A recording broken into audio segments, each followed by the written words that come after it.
I don't know what happened. Okay. Hi, Carol. So yeah, I don't know if we had a power outage or what, but there was an error and I had to start it over again. So the baby possum gripped on to my finger, and it was just adorable.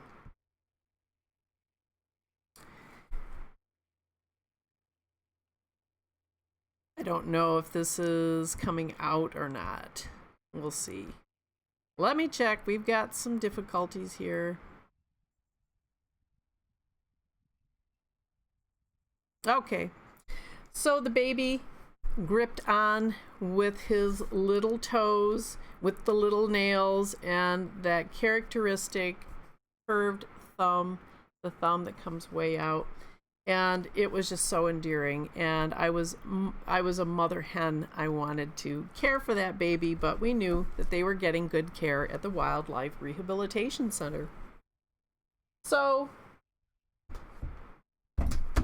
they were moving around. Oh dear. I don't know if this is going or not. Ah. Is this still going? Okay, good. So I was a little bit worried about that. So they went from being cold and lifeless to climbing around my finger and getting wiggly in their little fleece blanket. And I fed them more Pedialyte when we were en route to the wildlife rehabber, and it was just adorable. Those little tiny hands, they seemed so human-like. Sorry about the error there. I don't know what's going on. It could be the rain. Maybe we're having issues with that. So the night after all this, I had a coyote outside my window, and she was singing and singing, and I don't know if she was lonely, but oh my goodness, she did not let up her song. And she started at 12:30 and went on until 2:30. So this coyote was out and about, and she was singing and singing, and first she'd be in one spot and then she would move to another, and I could hear how distant she was, and then she'd come back and start singing again, and this went on, like I said, for like an hour and a half. Well, this is the time of year that coyotes are denning. And if this was a mature female, I have no idea, but I know that they do have a much higher voice than the males. And so this coyote had been going on and on. Now, a little bit about coyote. A long time ago, I had to do some educational materials for the Nature Center in Clarkston and Oakland County Parks. And so we had to educate the public on coyotes because of interactions with dogs. So this is the time of year that the coyotes are going to be out hunting and procuring food. If they haven't had the babies already, they're going to be denning. And so some of the little bits of safety things there is that you do not want to put food out for coyotes. Do not feed the coyotes. Don't put out dog food, don't put out cat food, because that will draw that hungry mother in, or the parent in, to get an easy food. Same thing with pets. Don't let your pets out, and keep them on a leash. So you want to keep your pets on a leash at this time. And if you happen to encounter a coyote, while you're out walking. Don't chase it. You want to yell, and they probably will run. If they come out to see you, it's because you're too close to their den. So there are lots of good bits of information on websites regarding coyote safety, and Michigan DNR has one as well. So you want to make sure you don't chase them, you don't feed them, and never run from them, because that triggers a hunting response. So never run. You know, make yourself known and loud, and they should run. They should take off. They want to protect their den. So first and foremost is you need to be aware. Is there a den nearby? Now, with my coyote that night, does she have a den? I don't know, but some neighbors had friends up with dogs, and that could have upset the coyote, or maybe she felt that her den was threatened. This is a pretty wild area, and they don't really like dogs, so that could be why she was howling, or maybe she was lonely. But the thing is, this is the time of year that you need to be aware. Now, the next thing. Hi, Vicky. The next thing I wanted to talk about. Now, this coyote started singing, like I said, 12:30 to about 1:45 or so. Long about that time, 3 o'clock, a barred owl started calling. And the barred owl was hooting and hooting up a storm. And so I got up and recorded this barred owl. And I think we talked about them before, that they've got the big chocolate eyes. They like to hunt in areas that have water. So marshy lake areas. I know we've seen them at Independence Oaks Nature Center. And so down by the lake, beautiful owls. And so this one started calling. Now, we are approaching the time that the young owls may become visible. And they will call, and they will warn other owls to stay away from their nesting site. Or if the young is, you know, in the nest, invisible. And this, sometimes you might hear something strange at night, and I know I did this owl call earlier, and on one of my live streams, and it's whoo, whoo, whoo, whoo, whoo, whoo, whoo, and they've got that quavery end. Now this owl just had a whoo, and sometimes they sound like a monkey, and you might think, gosh, what's going on out there? But they're telling the other owls to stay away.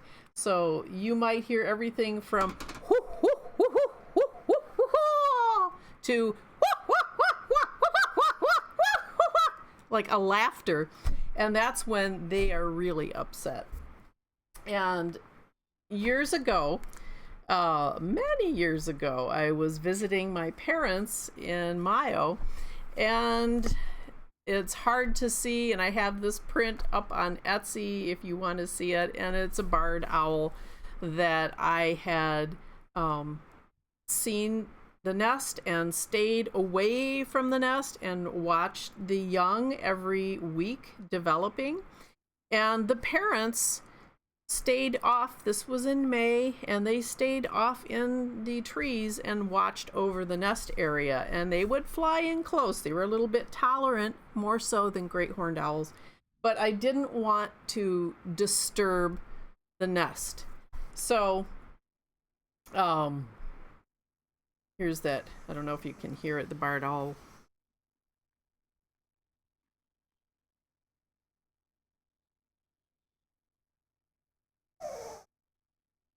So they had stayed nearby, and I got photographs and sketches of that young. Now, the danger there, that young was doing fine. The parents were doing a good job taking care of the baby. But my father felt like he wanted to help the parents. And we know that with nature, animals get along just fine without human intervention. Now, these owls tend, like I said, they live in wetland areas where there's a lot of water. And so they like to hunt frogs, and they will also hunt voles and mice and feed the young. So my father decided to put fried chicken underneath the tree to help. I had seen some of the things that the parents had brought, and there was a vole and a mouse and a couple of bits hanging around the bottom of the tree. And this was after a fashion when I didn't see the young one anymore, so I don't know what happened, if that baby was moved, or my fear is that a raccoon who likes fried chicken probably went to the tree and found the baby. Now, we want our wildlife to be successful, so we have to really be careful, because we want to, as humans, and like with the little possum, sometimes we can kill with kindness. And this I know, when I was a child, I had found a couple of baby mice. I think I was 10, 11 years old, and wanted to take care of them. And my mother wouldn't let me bring them in the house, but I fed them cow's milk. We had milk at the house, and I fed them milk. That is bad. Even with the baby possum, puppy milk is recommended, but when we're doing first aid, it's the electrolytes, the Pedialytes, and then get them as soon as you can to a rehabber. But I killed those baby mice, and I felt really badly about it. It was unintentional, but it was killing with kindness. And I think with the owl baby, it's that killing with kindness. And we just have to be careful as responsible stewards not to do that. I mean, we look at wildlife and think, oh, how cool, how neat, how can I help them? What can I do? And the best thing to do is to leave them alone. Especially, we're coming into the season of fawns. Pretty soon, the does are going to be dropping the fawns, and they will hide the babies and go off to do their thing. The same thing with bunny rabbits. And mom leaves the nest in the morning, covers it up. She's got it hair-lined, no pun intended. And so she's got her fur in there, she's got grasses, and when she leaves, they're covered up and they're good to go. But sometimes people find the nest and they think, oh, the mother rabbit just abandoned her young. Not the case.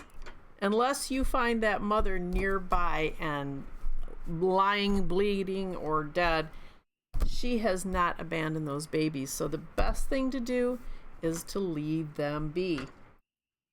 And with birds, baby birds, and I've seen this with baby doves, because doves make kind of a sloppy nest, that we're coming up to the time of seeing baby doves, and oops, one falls out of the nest. What do? Out it goes. Well, there's a couple of things.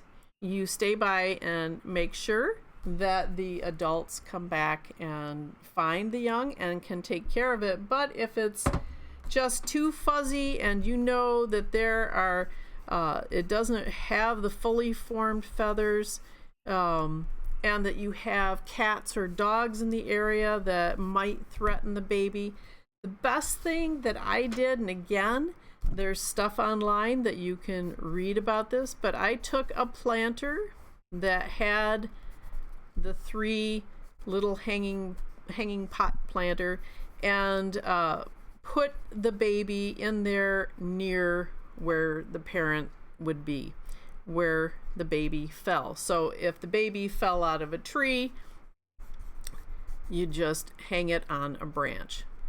So that way the parent can do its job and find the young one. The young one's going to be hungry and hooting up a storm. The old thing of if you pick up a baby bird, the parents will reject it is not correct. Now, if you pick up a baby bird and you just got done eating fried chicken or Doritos, your hands are going to have the oils and will transmit to the baby bird, and then that's dangerous. And that could draw in predators looking for an easy, free meal. And wildlife has, they've got a rough time of it anyway. So between cars and killing with kindness, they've got it rough. So the best thing we can do in a lot of these things, like with the bunnies, you see a nest, is leave them be. With the fawn, the mother places the fawn by a tree or something where it can hide, and they have no scent. You don't want to touch it. They have no scent for a reason. And so if you happen to come across a fawn, again, the mother is nearby and she will probably stomp and snort and get you away from her baby. So the last thing here is turtles. I made my L and E. How many of you have done roadside turtle assistance? Hi, Terry. Well, last year we took turtles in again to a rehabilitator. They look really cool. They take a lot of work to take care of. And we came across a Blandings that was really injured. And Blandings turtles in Michigan, they have a lemon yellow throat. They're just gorgeous turtles. And big humped shell. Looks like it's speckled with stars. And this adult had crossed the road and gotten hit. And then we've also had, and I think Marie took in, a snapping turtle. So sometimes you might see baby turtles the size of a quarter. That's not so hard to do. And I know last fall we had some baby turtles that hatched and we took them down to our lake and they were just a little bit larger than a quarter. But when you're dealing with an adult turtle and have to move it across the road, my approach is use a shovel and get it under gently and pick up the turtle if it will let you, or guide the turtle. If you have an ice scraper, it's Michigan, what can I say, and help guide the turtle across the road. Or what you can do is be quick about it and pick up the turtle, the back end of the shell. The head would be here. You want your fingers away from that turtle head, the snapping mouth, and especially if it's a snapping turtle, and grab the back end of the turtle, move it across the road in the direction it was going, and off the road into the brush. So it will have more chances. Make sure you put on your blinkers so that your emergency blinkers if you're out driving, just to make sure that you don't get hit in the process of being a wildlife first aider. So, yeah, these are the things that we have to look out for. Slowing down cars because of baby possums that are out there.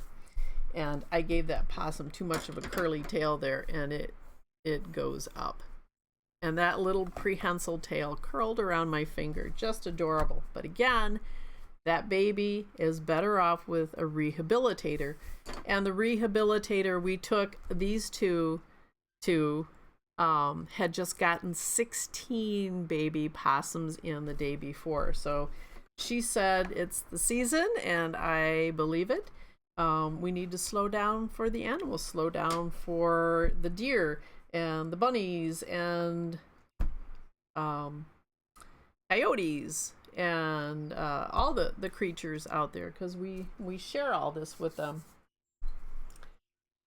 So this is what has been happening lately with me, is waking up and hearing these creatures, and like the owl, and wondering, does it have a nest nearby? And it was a few weeks ago that I had the owl pellet with the bones in it, and so need to go out and look for that tree and see what we can find, if there's any other owl pellets out there. Maybe they've got a nest out back, I don't know. I don't want to get too close, and I would use binoculars to watch the baby. And again, we don't feed them. The barred owl in particular likes a tree where the trunk has split and snapped off. So they like that tree. So I'm going to see if I can find something, because usually it makes a nice little place for a nest in there. The other thing with owls is they have a killing branch, and the tree has a nice branch that's bare, and that's where you can find pellets on the ground, because they'll sit there and eat their meal and digest it and then drop the pellets. So something to look for. If you're out and about, look for a nest tree, and maybe you can find a feeding spot like this one. So this is the killing branch. There's just no two ways around it. And especially with this owl, wetland area. So we'll put some cattails in here, because they like those frogs and toads as well as everything else. So I hope you have fun and get out, and as soon as it stops raining, and get out and get some fresh air. And with us, we're going to see if we can wade to our boat again, and the water's come up. It's probably going to be close to 4 inches of rain. It hasn't stopped. And get out and enjoy yourself. Yep, Allison Swanson at the Wildlife Rehab Center. Thank you, Marie. And the Wildlife Rehab Center, I believe they've got a Facebook page, so you can check them out. And that was the other thing, thank you, Marie, I was going to mention, is find your rehabber, and maybe have a list on the refrigerator or something at this time of year when you do find a critter that has been hurt or abandoned or truly abandoned, so that you have that ready, or have it in your phone somewhere that you can find it quickly. So the quicker you respond, probably the more successful the rehabilitation will be, and survival. So again, I'm not a rehabber nor an expert. This is just my experiences with what I've had and heard and done in the past.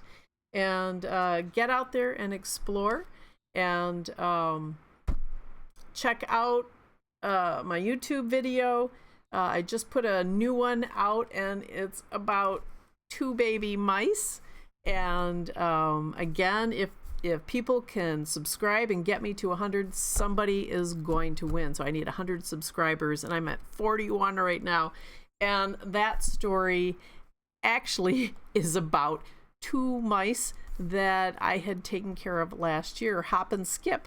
And baby mice are called actually hoppers. They're at that phase where they start hopping around. They can live without their mother. And so the 2 mice in the Book Arts video, Hop and Skip, the whole story came from them and the little house that I set up for them outside once they were released. So they were to the point of they just needed a place to gather their wits about them for 2 days, and then were out and about gleaning seed and finding stuff. So thank you, Vicky. That was very sweet of you, but yeah. That's my legal disclaimer anyway. But get out, see what you can find, see what's out there. Again, giving coyotes space, giving deer space, as they're going to be dropping fawns here in the next couple weeks. And just enjoy yourself. Our wildlife friends are so much fun to watch, and taking notes and sketches and photographs, and learn more about what's in your backyard. So thank you for watching today, everybody. Sorry about that glitch early on. I don't know what that was all about, but I'll be back Friday, and with a new sketchbook talk. A sketchbook scramble is kind of like what I refer to it now. And I will see you then. Have a good week. Thanks so much for watching. Bye-bye.